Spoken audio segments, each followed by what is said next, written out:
आप लाख सही हो कि नहीं वो सही है, नहीं वो सही है, आपके घरे में ऐसे होंगे सभी आपको बताएं। अपने लाइफ में क्या क्या फेसेस किए हैं प्रॉब्लम और सबसे अभी तक कुछ मिला है कि नहीं मिला है? उनके मुस्कान को मत जाइए आप। अल्लाह ताला हो सकता है आने वाले समय में अगर उसका 50-40 बढ़ा 50 बढ़ा है आपका 500 बढ़ गया। गर्लफ्रेंड से वगैरह से गर्लफ्रेंड की आपने बात की, गर्लफ्रेंड के बारे में हम क्या कहना चाहेंगे? तो हेलो गाइस, वेलकम है आप लोगों को मेरे इस रियलिटी पॉडकास्ट यूट्यूब चैनल पे। आज हम लोग बात करेंगे थोड़ा अपनी जनरल लाइफ के बारे में, क्या है कैसा है किस तरह जिंदगी चल रही है। तो लिए हम एक भाई के पास आए हैं, थोड़ा उनको उनके बारे में पूरी लाइफ के बारे में जानेंगे। और इसी तरह हम लोग सबकी अपनी अपनी लाइफ, अपनी अपनी सिचुएशन, अपनी अपनी प्रॉब्लम, अपनी अपनी सक्सेस, अपनी अपनी एक अलग अलग पहचान रहता है। उसी के रिलेटेड हम लोग वीडियो बनाते हैं और उसी के रिलेटेड से पॉडकास्ट बनाते हैं। तो आज उसी में से एक भाईजान को लिए हैं, चलते हैं उनसे बातचीत करते हैं। अस्सलाम वालेकुम भाईजान। वालेकुम अस्सलाम वरहमतुल्लाहि वबरकातुहू। तो क्या नाम है आपका और कहाँ से बिलोंग करते हैं आप? मेरा नाम तो मोहम्मद हसन है। मैं बिलोंग करता हूँ यूपी उत्तर प्रदेश, जिला बस्ती। गांव का नाम माथो, थाना लालगंज, तहसील बस्ती। थोड़ा जोर से बोलिए, समझ रहे ऑडियंस को लोग नहीं सुनाएगा। ये ठीक है।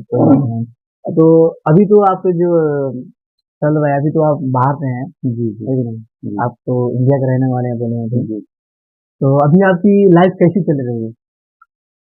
हमारी लाइफ कोई खास नहीं है, लेकिन जो है आदमी के एक मिडिल क्लास का लाइफ जैसी होनी चाहिए उसी तरीके से यानी कि अभी जो भी है अल्हम्दुलिल्लाह अच्छा है। एकदम बढ़िया है। लेकिन ठीक है, आप अभी तो हम लोग छोटे हैं कि नहीं?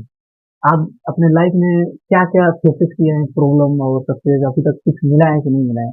हमने अपनी लाइफ में हम्म, बहुत सी गरीबी देखी है। हम्म, ठीक है। हम्म, सिचुएशन ऐसा था हम्म,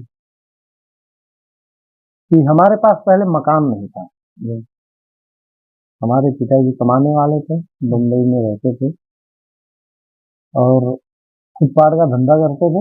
हम्म, तो उसी में गुजर बसर होता था हमारा। हम्म, हमारे पास छप्पर का मकान था। हम्म, बारिश होती थी। हम्म, बारिश में आप जानते हैं छप्पर चूने लगता है, कितना भी मालूम है वो। स्ट्रॉन्ग बनाया जाए। हम्म, तो कभी एक टाइम का खाना होता था, कभी दूसरे टाइम के लिए सोचना पड़ता था। इस समय ऐसी सिचुएशन थी। हम्म, बाद में धीरे धीरे थोड़ा होते होते हम भी थोड़ा तो कमाना स्टार्ट किए अपने पिताजी के साथ में। हम्म, और थोड़ा दोनों लोग मिलजुल के अपना कमाए, थोड़ा बहुत एक मतलब एक मकान, उसी मकान को बनाया गया झोपड़पट्टी को तोड़ के। हम्म,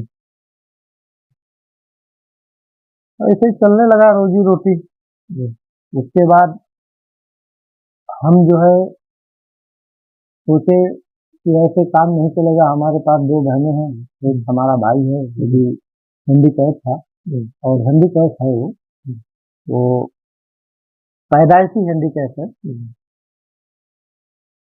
तो हमने सोचा हमारे पिताजी की कमाई थोड़ी है, तो हमारी बहनों की शादी उदी करना भी है। और आज के सिचुएशन में, आज के समाज में लोगों के पास रहने के पक्के मकान नहीं है, लेकिन उनको बाइक चाहिए।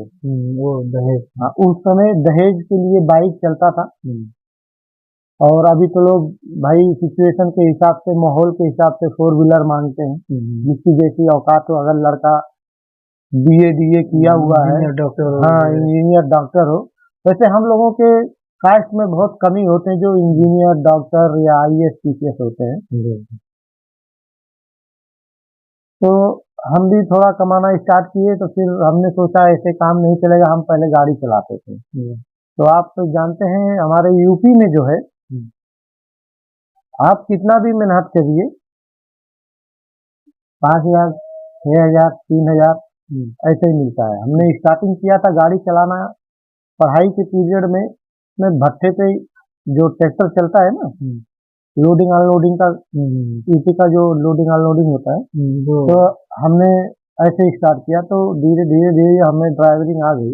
तो हम ट्रैक्टर चलाने लगे तो हमको एक दिन का 50 रुपया मिलता था। एक दिन का हमें 50 रुपया मिलता था। महीने का हो गया कितना, 1500 रुपया। तो हम क्या करते थे, हम एक लेबर को कम करके हम खुद लोडिंग अनलोडिंग करते थे। तो एक चक्कर का एक गाड़ी लोड करना अनलोड करना कस्टमर के यहाँ जाके, तो उस समय 50 रुपया मिलता था। लोड और अनलोड दोनों को 50? दोनों का 50 रुपया मिलता था। इसमें मतलब 25-25 हो गया ना लोड का। हाँ, तो हम एक दिन में 4 चक्कर लोड अनलोड करते थे।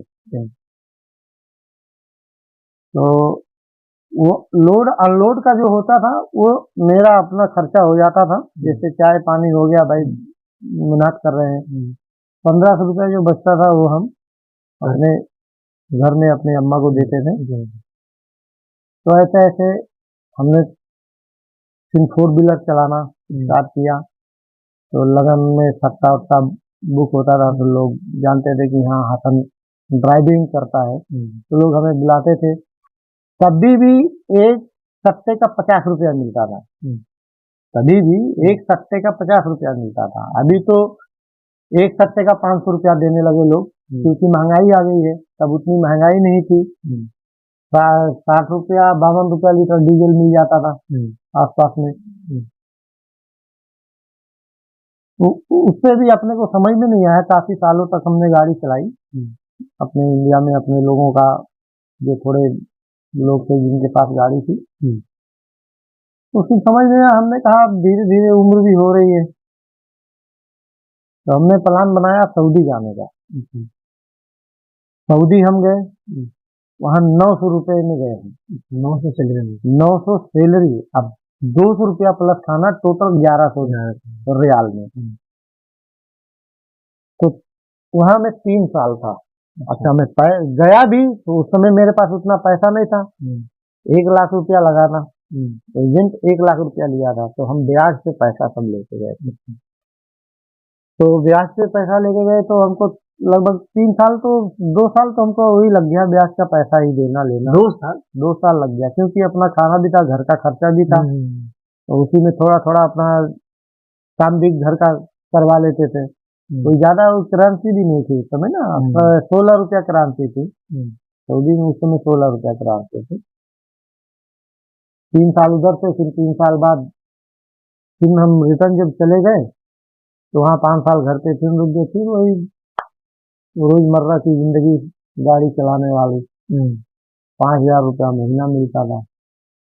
फिर 5,000 रुपया महीना मिलता था तो स्थिति थोड़ा गड़बड़ हो गई। बच्चे हमारे थोड़ा सियान हो गए, गड़बड़ होने लगी। फिर हमने एक अपने मित्र को बोला तो बाहर आने के लिए, तो उसने बोला ठीक है। कुवैत में वीजा हमारा लगा, सुल्तान सेंटर। मैं आया, वहां बताया गया मुझे 110। यहाँ आया, मिला मुझे कितना, 60 केडी। उसी 60 केडी में हमें खाना भी था और हमें बचाना था। तो ऐसा स्थिति था, 10,000 रुपया भेजने के लिए पेट को बहुत परेशानी देनी पड़ी। पेट को बहुत परेशानी देनी पड़ी। एक 100 फिल्स का पेप्सी पीने के लिए, यहाँ 100 फिल्स में एक कैन मिलता है पेप्सी, उसको पीने के लिए हमें 1000 बार सोचना पड़ता था। अगर हम ये 100 फिल्स का पेप्सी पी लेंगे तो फिर बचेगा क्या। तो हम 50 फिल्स का खबूस लाते थे। उस खबूस में 5 पीस होती है। तो 2.5 एक टाइम खाते थे, 2.5 में एक टाइम खाते थे। 2.5 खबूस हम खाते थे, रोटी जिसको बोलते हैं। तो ऐसे ही करके उतरे। तो थोड़ा काम धाम में थोड़ा हम अब दिलचस्पी ज्यादा लगाए और आए थे हम सैनिटेशन क्लीनर में आए थे, झाड़ू मारने के लिए, टॉयलेट साफ करने के लिए। यही हमारी। तो इसके बाद थोड़ा हमारा काम देखा, मैनेजर ठीक ठाक था। थोड़ा बहुत हम इलेक्ट्रिक का भी काम जानते थे, तो लाइट गड़बड़ हो जाता था, प्लाजा गड़बड़ हो गया तो हम बना रहे। तो मैनेजर हमारा हमको प्रमोट किया सुपरवाइजर में। फिर हमको प्रमोट किया तो हम सुपरवाइजर बने सैनिटेशन का। हमारे अंदर उस समय तीनों टाइम मिला के हमारे अंदर काम करने वाले स्टाफ थे 22 स्टाफ थे। उसके बाद धीरे धीरे जब नॉलेज बढ़ने बढ़ने लगा तो जो है गाड़ी आती थी डिलीवरी, जो डिलीवरी होती है स्टोरों में, सप्लायर लेके आते हैं, तो उसको थोड़ा चेक करने में उसने महीना बोला इसको भी चेक थोड़ा किया करो। तो ऐसे ही थोड़ा करते करते थोड़ी सैलरी अल्हम्दुलिल्लाह मेरी बढ़ गई। तो हमारी जो स्थिति थी वो स्थिति थोड़ी थोड़ी इम्प्रूव होते गई और इस समय अल्हम्दुलिल्लाह ठीक ठाक है, अपनी लाइफ चल रही है। जो एक नॉर्मल परिवार को जो जरूरतें होती हैं अल्हम्दुलिल्लाह अपने परिवार को पूरी करता हूँ। और दूसरी चीज लाइफ की बात है, लाइफ में कितना धोखा खाया हूँ, कितनी परेशानी सहा हूँ। धोखा तो मैं खाया अपने कुछ रिश्तेदारों से, क्योंकि उस समय जो है आदमी के पास अगर 10 रुपया है, अगर अगला आपका रिश्तेदार जानता है इनके पास 10 रुपया है, तो वो आपसे रिश्तेदारी रखेंगे। अगर ये समझ रहे हैं कि आप कर्जे में हो, आपके पास भूजा खाने का पैसा नहीं है, तो आपसे रिश्तेदारी दूर कर देंगे। एक कहावत है, बुजुर्गों ने कहा है, बनले पे अगर आपका बना है तो आपको सार बहुत मिलेंगे, अगर आपका बिगड़ा है तो आपको बहनोई तक नहीं मिलेंगे। एक बुजुर्गों ने कहा है। तो वही कहानी थी। उस समय हमारा कोई नहीं था रिश्तेदार, कोई 1 रुपये का हेल्प करने वाला नहीं था। हमारे एक बड़े मामा थे, वो जब जिंदा थे तो हर फसल के सीजन में हमारे घर पे कभी 50 किलो 60 किलो कुंटल भर चावल गेहूं लेके आते थे, जो भी लेके आते थे। क्योंकि हमारे ननिहाल जो है देहात क्षेत्र में, तो हाँ पैदावार अच्छा होता है। गन्ना हो गया, मतलब सारी सब्जियां, चावल दाल जो भी है सब अच्छी पैदावार होती है। तो जब तक थे अल्हम्दुलिल्लाह लेके आते थे। तो अब इस दुनिया में नहीं है, तभी अल्लाह उनको जन्नत देगा। तो आप जो ये बात बताएं, इस बात से आप लोगों को क्या सिखाना चाहेंगे? हम यही सिखाना चाहते हैं भाई, आज के डेट में जो भी हो, लोगों से फालतू बोलना और लोगों के पास फोन करना कम करें। आप अपने घरों की जिम्मेदारी को समझें और आप जहां तक कोशिश करें ईमानदारी से करें। किसी का बुराई मत करें और किसी की बारे में चुगलाई मत करें। अगर आप किसी को अच्छा नहीं कह सकते हैं तो आप बुरा मत कहें। अगर आप उसके बारे में बुरा कहते हैं तो आप ये मान के चलिए आप और हम जानते हैं कि हमने तो फलाई का बुराई कर दिया, लेकिन अल्लाह बैठा है, वो देखता है। आपके साथ में जब बजाना चालू करेंगे ना तो आप समझ नहीं पाएंगे कहाँ से बज रहा है। तो इसके लिए अच्छा यही है कि आप जो है अपने दिमाग को एकदम शांति से, और अगर मुसीबत आ रही है आपके ऊपर तो उस मुसीबत को हंस के कबूल करो। लोग उसको होता है ना, मुसीबत आती है, जैसे कोई चीज का मुसीबत आ गया या मान लो कोई एक्सीडेंटल चीज हो गया तो वह सुसाइड कर लेंगे, हम मर जाएंगे। दिमाग में कभी नहीं रखना चाहिए इंसान को।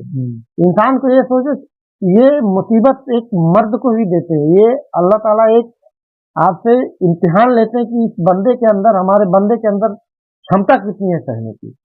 अगर जो बंदा इस परेशानी को झेल ले गया, ठीक है, अल्लाह ताला उसको आगे चल के सफलता हासिल करते हैं। पर बशर्ते किसी को पैदाइशी अमीर बना देते हैं। आपने देखा होगा जो लोग पैदाइशी अमीर होते हैं ना, पैदा हुए, जबान खोले, लाखों रुपए का सामान माँ बाप ने ला के दे दिया, वो लड़का आगे चल के जब उसकी जवानी और बुढ़ौती आती है ना, वो एक एक पैसे का महंग हो जाता है। अल्लाह ताला जिसको जवानी से लेके आधे जवानी तक परेशानी देते हैं, अल्लाह ताला उसकी बुढ़ौती को बहुत खूबसूरती से निभाता है। तो इसके लिए अपने ऊपर जितनी भी मुसीबतें आए उस मुसीबतों को फेस करनी है। आप वैसे बता रहे हैं जैसे कि आपको इतनी मुसीबत हुई लेकिन फिर भी आप लगता है कि आपको कोई मुसीबत ही नहीं है। जिस तरह मैं आज भी अल्लाह ताला का शुक्र करता हूँ, जो मेरी पिछली जिंदगी थी, जो अभी की जिंदगी अल्लाह की देन है। लेकिन आपने मेहनत करना नहीं छोड़ा है कि नहीं? मेहनत, और सब्र। हम बता रहे हैं, मेहनत की बात कर रहे हो। हम सुबह को निकलते थे, रात को कभी 12 बजे आते थे, कभी 1 बजे आते थे, कभी कभी तो मुझे 4 बजे सुबह में नहीं आता है। सुबह 5 बजे 4 बजे निकलता था, शाम को कभी 12 बजे आ गया, कभी कभी इत्तेफाक जो 4 बजे आ जाता था, नहीं तो अक्सर करके मैं 11-12 बज जाता है। आवाज भी है, मेहनत दबा के करता हूँ, अपने आप पे पूरा भरोसा रखता हूँ। हमारे यहाँ लोग कहते हैं ना, इनकी सैलरी बढ़ गई, इनकी बढ़ गई, हमारी नहीं बढ़ी। उसमें हैरान होने की जरूरत नहीं है। अल्लाह ताला जिसको लिखे रहेंगे, जिस वक्त, हो सकता है आज तुम्हारी सैलरी नहीं बढ़ी, हो सकता है आज तुम 10 रुपए में काम कर रहे हो, अगला तुम्हारे साथ में वो भी 10 में था, आज उसकी सैलरी 50 हो गई। आप सब्र करो, अपने आप पे भरोसा रखो, अपनी ईमानदारी पे भरोसा रखो, अपने काम पे भरोसा रखो। अल्लाह ताला हो सकता है आने वाले समय में अगर उसका 40 बढ़ा है, 50 बढ़ा है, आपका 500 बढ़ गया। बस बशर्ते आदमी को भरोसा रखना चाहिए, अल्लाह पे भरोसा रखो, अपने आप पे समझदार होना चाहिए, मायूस कभी नहीं होनी चाहिए। मायूस ये भी सही है, मायूस इंसान को अंदर ही अंदर मार देता है। दूसरे का वो जानते हैं, दूसरे का लीलार माथा, दूसरे का माथा देख के अपने माथे को दीवार पे नहीं पटकना चाहिए। ये भी सही है। लाइफ में तो प्रॉब्लम आती रहती है, जाती रहती है कि भाई, कि अगर अल्लाह ताला का सबको एक समान बना देंगे, तो अल्लाह को याद करने वाला कोई नहीं होगा। इसके लिए अल्लाह ताला सबको एक समान नहीं बनाए, किसी को अमीर बना दिए, किसी को थोड़ा बनाए, किसी को और थोड़ा बनाए, किसी को बिल्कुल नहीं बनाए। जो बिल्कुल वाला है वो 24 घंटा उठते बैठते सोते जागते, या अल्लाह मेरे साथ ऐसा क्यों किए, या अल्लाह मुझे इतना गरीब क्यों किए, अल्लाह का नाम ले रहे, उससे वो सोच रहा है ना कि अल्लाह का नाम ले रहा हूँ, लेकिन अल्लाह ताला वहाँ उसकी नेकियों को लिख रहे हैं। जी।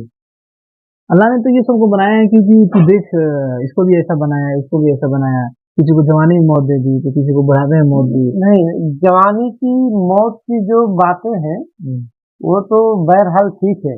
जवानी की बात आप कर रहे हैं, मौत की बात कर रहे हैं, हम इससे भी आपको थोड़ा सा बता दें। देखिए, जवानी अल्लाह ताला दिए हैं, लेकिन लोग उस जवानी को, उस शरीर को, उस जवानी और उस शरीर को अल्लाह के बनाए हुए तरीकों से नहीं चलते हैं। मसला मान लिया जाए, एक 15 साल का लड़का है, 15 साल के लड़के को आप बाइक दे दिए, एक्सीलेटर बढ़ा दिया, खींच के चल रहे, वो सोच रहा है अरे मेरे से बढ़ के कौन है। जी, वो तो समझेगा जी, चैनल लगा दे, मेरे से बढ़ के कौन है, पता चला मेरे से बढ़ के कौन है। भाई वो गाड़ी आप जितना ऐठोगे उतना भागेगा, लेकिन ये शरीर नहीं है ना, ये शरीर तो शरीर है, ये शरीर कितना काबू करेगा आपको।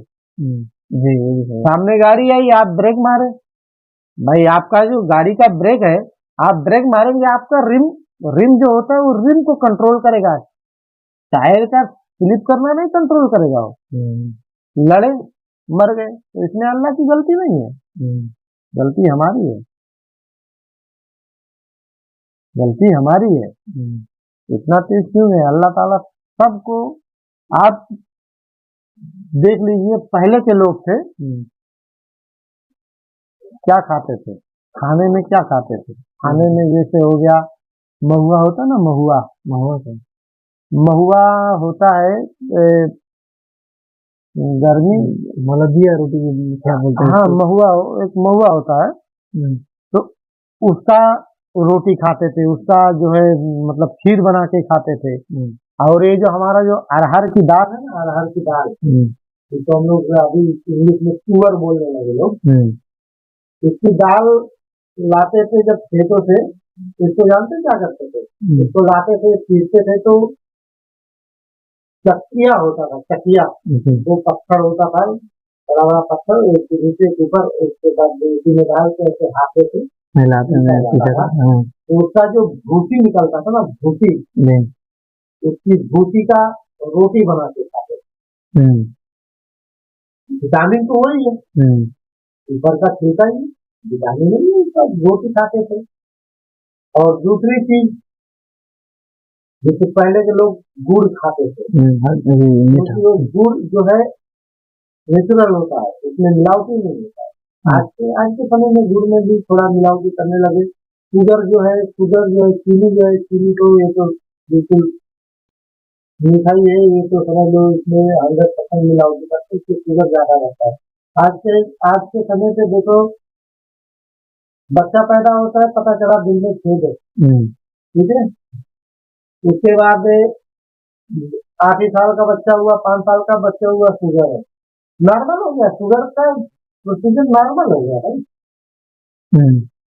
तो मीठा सबसे ज्यादा, शुगर मीठा सबसे ज्यादा डिफेक्ट करता है आदमी को। आदमी अगर 25 30 में आ गया, 30 क्रॉस कर दिया, आदमी को चाहिए मीठा नहीं खाना। अगर मीठा खाने का मन कर रहा है, गुड़ खा लो। मीठा, बहुत से लोग मीठा खाने, बहुत मीठा खाते, बहुत पसंद करते हैं मीठा। तो शुगर की एक बीमारी ज्यादा करता है। आप 35 में जाते जाते, 30 जाते जाते, 35 जाते जाते आपको शुगर हो जाएगा, प्रेशर हो जाएगा। जब आपका सारा सिस्टम ही बंद हो जाए तो आपको मर जाना, तो इसमें अल्लाह थोड़ी बोलेंगे कि शुगर का नहीं, लेकिन फिर भी लोग कहते हैं ना कि हाँ जिसकी मौत होती है लिखा रहता है, जिस तरह लिखा होता है उस तरह मौत होगी। उसको बोलते हैं। जैसे अभी मान लो इस बात, अभी हम और आप बात कर रहे हैं, हम और आप बात कर रहे हैं, ठीक है, अभी हम मर जाए, इसको बोलते हैं अल्लाह ताला इसको दीजिए। अभी मैं खिड़की खोल कर कूद जाऊं तब ये थोड़ी कोई बोलेगा अल्लाह ताला बोल दीजिए, ऐसे ही लिखे थे उनको मर जाना। नहीं, ऐसा तो नहीं, लेकिन आदमी का देखो, मरने का भी एक उम्र होती है। अब कोई होता है ना, कोई होता है जैसे अपने फैमिली से, परिवार से, बहुत से लोग होते हैं अपने गर्लफ्रेंड से वगैरह से। गर्लफ्रेंड की आपने बात की, गर्लफ्रेंड के बारे में हम क्या कहना चाहेंगे? गर्लफ्रेंड के बारे में हम कहना चाहेंगे, देखिए गर्लफ्रेंड की बात है तो मैं आज तक कभी गर्लफ्रेंड बनाया नहीं हूँ। अब मेरा गर्लफ्रेंड का टाइम जब आया था, मेरी शादी हो चुकी थी। गर्लफ्रेंड तो वही हुई ना, वही मेरी गर्लफ्रेंड है, वही मेरी बीवी है, वही मेरी साली है, वही मेरी सराज है, वही आपके घर वाली है। मेरी बीवी मेरे लिए सब कुछ है जी। मैं अपने बीवी के साथ में हंसी मजाक करता हूँ। नहीं तो ये तो अच्छी बात है, क्योंकि हमारा नबी ने भी बोला है ना। मेरे पास 5 सालियां हैं, लेकिन अब उनको सालियां नहीं कह सकता हूँ, इसलिए नहीं कह सकता हूँ, मेरी बीवी से लोग बड़े हैं, तो उन लोगों से मेरा हक नहीं बनता है मजाक करना। और दूसरी चीज में मजाक वैसे भी नहीं करता हूँ, जरिए अच्छा बात है। लेकिन गर्लफ्रेंड आपकी नहीं है तो आप गर्लफ्रेंड बारे में कुछ नहीं कहना चाहेंगे? गर्लफ्रेंड के नहीं, गर्लफ्रेंड के बारे में हम क्या कहें, लेकिन जो सिचुएशन जो देख रहे हैं माहौल, इस माहौल के हिसाब से गर्लफ्रेंड जो है, गर्लफ्रेंड क्या है, इसके बारे में तो उतना नॉलेज तो है नहीं, क्योंकि मैंने बताया ही नहीं। गर्लफ्रेंड जो है ना, समझे, वो बहुत धोखेबाज होती है। नहीं, हर तो लड़कियां, बहरहाल हर लड़कियां तो धोखेबाज नहीं होते हैं, लेकिन आज तो लड़कियों को पैसा तो हर किसी चाहिए, रिश्तेदार, दोस्त, यार। गर्लफ्रेंड वाला जो मैटर होता है, ये ज्यादातर करके उनके साथ में होता है, इन लड़कों के साथ में जो शादीशुदा नहीं होते हैं। जैसे शादीशुदा नहीं है, बाहर आ गए, तो उनको गर्लफ्रेंड चाहिए, गर्लफ्रेंड चाहिए। अब ये नहीं वो जानते वो गर्ल नहीं है ना, तो वो फ्रेंड है, तुम्हारी जेब को काट रही है भाई। अगर वो बोल देगी आज मुझे चलो, आज चलेंगे, आज हम भी शॉपिंग करने चलेंगे, तो आपके वो अपना 10 रुपया खर्चा करेंगे, लेकिन आपका 50 जरूर करवाएंगे। लेकिन हम लौंडे लोग तो ये भी करते हैं ना कि वो बोलते हैं फौरन चले जाते हैं ना। ये लौंडों की कमियां है, ये लौंडे समझ नहीं पाते हैं, जानते हैं। ये लड़कियों का जो बाल होता है ना, लौंडा फंसाने का चाल होता है, ये भी चाहिए। आप इसका लीजिए, इनके मुस्कान पे मत जाइए यार। आप अगर उसके मुस्कान पे गए, कहीं के न रहे, आप गए। आप जानते हैं लड़कियां अच्छी भी होती हैं, बुरी भी होती हैं, तो दोनों क्वालिटी होती है लड़कियों में। जो लड़कियां जमीन से जुड़ी होती है, जो जमीन, वो लड़कों के साथ प्यार कर ही नहीं सकती। इसलिए नहीं करती, क्योंकि उनको अपनी जिंदगी, अपनी बीती भी कल याद आएगी। अगर वो प्रॉब्लम से गुजरी है लड़की, बचपन से लेकर जवानी हुई है, पढ़ाई लिखाई इतने मुसीबत से माँ बाप ने पढ़ाया होगा, वो लड़कियां प्यार नहीं करेंगी। ये नहीं है कि मतलब सारी लड़कियां, 100 में 5% ऐसी लड़कियां हैं जो अपने परिवार, अपने माँ बाप की इज्जत करती है। 95 में जो है 75% लड़कियां जो है ना, थोड़ा जो 200 रुपए के परिवार में जो पैदा हुई है, वो जो है तो रुपया खोजेंगी, पैसा खोजेंगे, लौंडा फंसाएंगे। अच्छा ठीक है, ये जो आप बात कर रहे हैं इसके बारे में हम दूसरा पोस्टर बनाएंगे। ये पूरे लड़कियों के बारे में आपने जो बोला ना कि लड़कियां से धोखा, वो प्यार वही करेगी जो अपने फाइनेंशियल होगा, सही है, उसका पैसा उसके पास है पूरा, अपने पूरा मुसीबत जो होता है ना, उस मुसीबत से अगर वो नहीं झेली है, वैसे वैसे लड़कियां मोहब्बत करती है कि नहीं। और जो वो पूरा अपने घर के टॉर्चर, अपने फैमिली के टॉर्चर, इतना से वो गुजरी है, पढ़ाई की टॉर्चर, सबसे टॉर्चर से गुजरी है, वो लड़की को मोहब्बत नहीं कर सकती। आप यही नहीं कहना चाह रहे हैं? ठीक है, इसके बारे में हम दूसरा पोस्ट बनाएंगे। ठीक है, आप अपने हमारे यूट्यूब फैमिली को, यूट्यूब भाई लोगों को और हमारे ऑडियंस को आप मतलब कि क्या सिखाना चाहेंगे अपने लाइफ के हिसाब से कि हाँ जो भी है मेहनत से करना चाहिए? हम देखिए अपने आपके माध्यम से आपके यूट्यूब चैनल के सदस्य को ये हम कहना चाहते हैं कि भाई देखिए, आप लोग ईमानदारी से मेहनत करिए और किसी को बहाने मत जाइए। अपने परिवार का कहना मानिए, आपका परिवार क्या कहता है आप उनको ध्यान दीजिए, उनके बारे में सुनिए। अगला आपका परिवार अगर कहेगा कि आप इस जगह मत जाइए, गलत है, तो आप मत जाइए। आप लाख सही हो कि नहीं वो सही है, नहीं वो सही है, आपसे बड़े हैं, छोटे होंगे तभी आपको बताएं। ठीक है, ठीक है। तो तब तक लिए अब हम अपना पोस्टर रोकते हैं, फिर कभी नेक्स्ट वीडियो में बात करेंगे, है कि नहीं? ठीक है, सलाम वालेकुम। वालेकुम अस्सलाम। कैसा लगा आपको? चलिए ठीक है, फिर मिलते हैं, कोई दूसरी टॉपिक लेकर आपसे फिर मुलाकात करेंगे। ठीक है, ओके लो। तो हेलो गाइस, तो हम लोग अब बातचीत कर चुके हैं कि नहीं, फिर हम लोग बात करेंगे दूसरे टॉपिक के बारे में। फिर जो हम लोग एक टॉपिक हमने इस बीच में स्टॉप कर दिए हैं, उसी स्टॉप को लेकर हम दूसरे वीडियो में, दूसरा पोस्टकास्ट में हम लोग बात करेंगे। तब तक के लिए बाय, टेक केयर, खुदा हाफिज।